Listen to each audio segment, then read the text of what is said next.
Parts of speech, ये आना बहुत जरूरी है। क्या डिफिनेशन लिखा गया है? अंग्रेजी भाषा में जितने भी शब्द, जो भी शब्द है ना, जो भी जितने भी शब्द आया होगा, सभी को हम कितने ग्रुप में बांटे हैं? 8 भाग में बांटा गया। और 8वां भाग को हम कहते हैं पार्ट्स ऑफ स्पीच, यानी इसमें 8 भाग दिया गया था। 8वां भाग इंपॉर्टेंट है, कोई भी ऐसा भाग नहीं है जो वो अलग है। 9वां भाग नहीं हो सकता। ठीक सर, कितना? तो इसमें पहला भाग कौन है? नाउन। नाउन याद है? नाउन, नाउन को हिंदी में क्या कहते हैं? संज्ञा। नाउन का डेफिनेशन क्या होगा? किसी व्यक्ति, वस्तु, स्थान, जानवर, वस्तु या भाव के नाम को नाम कहते हैं। अब यहाँ पर याद रखो, नाउन या तो कोई आदमी हो सकता है, या कोई जगह का नाम हो सकता है, जानवर हो सकता है, वस्तु हो सकता है, या भाव। भाव समझते हो? Yes sir. भाव क्या होता है? देखो, भाव का मतलब होता है जिसको आप छू नहीं सकते, देख नहीं सकते, केवल महसूस कर सकते हैं। ईमानदारी, ईमानदारी क्या है? देख सकते हैं क्या? नहीं, इतना महसूस नहीं किया जा सकता ईमानदार आदमी है। तो कोई भी व्यक्ति हो, स्थान हो, जानवर हो, वस्तु हो या भाव हो, उसके नाम को हम क्या कहते हैं? संज्ञा कहते हैं। Kinds of noun. Noun, kinds of noun का मतलब होता है नाउन के प्रकार, यानी संज्ञा के प्रकार। पार्ट्स ऑफ स्पीच के कितना भेद? 8। 8 में सबसे पहला भेद है नाउन। क्या है? कि कोई भी व्यक्ति हो, स्थान हो, जानवर हो, वस्तु हो या कोई भाव हो, उसके नाम को क्या कहते हैं? नाउन कहते हैं। भाव मतलब समझ में आया ना? भाव का अर्थ होता है कि जिसको हम ना तो छू सकते हैं, ना पकड़ सकते हैं, ना देख सकते हैं, केवल उसको महसूस किया जा सकता है, उसको बोला जाता है भाव, है ना? फीलिंग, अंग्रेजी में बोला जाता है फील करना, महसूस करना, है ना? तो नाउन का देखा जाए तो नाउन का टोटल 5 भेद होता है। इसमें पहला भेद आता है प्रॉपर नाउन। प्रॉपर नाउन का हिंदी में बोलते हैं व्यक्तिवाचक संज्ञा। अब यहाँ प्रॉपर नाउन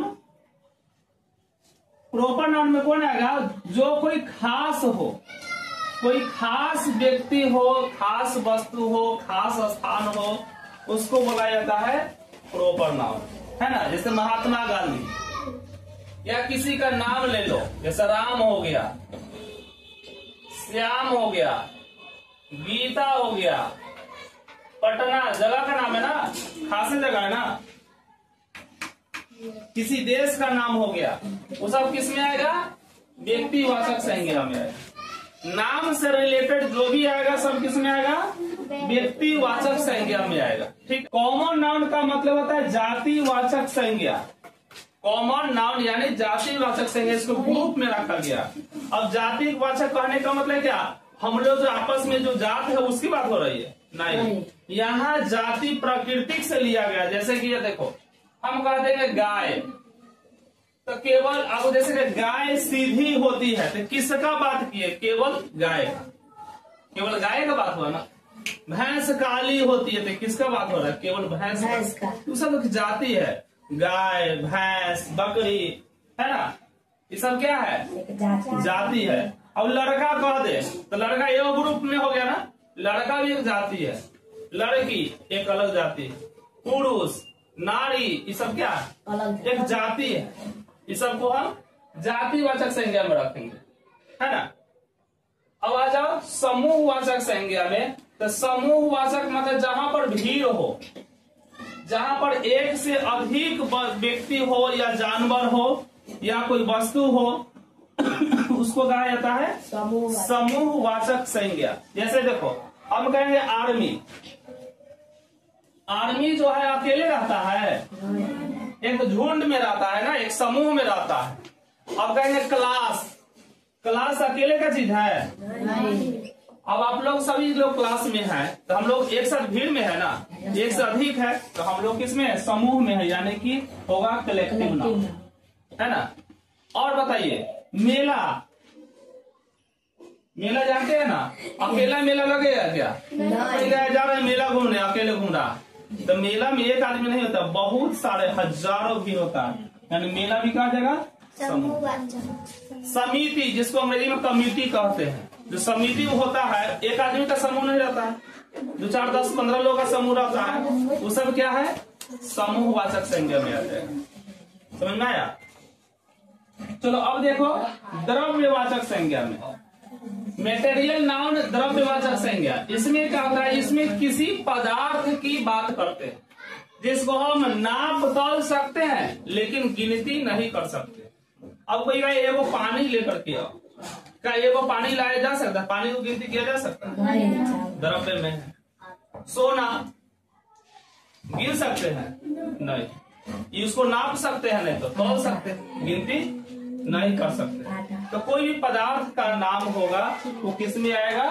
द्रव्यवाचक संज्ञा में आ जाएगा, है ना। सब डिफिनेशन के बाद से बारी से बताएंगे, पहले ऐसे शॉर्टकट बता देते हैं। एक होता है एब्स्ट्रैक्ट नाउन, भाववाचक संज्ञा। कुछ देर पहले बताए थे, भाव का मतलब होता है फील करना, महसूस करना, है ना।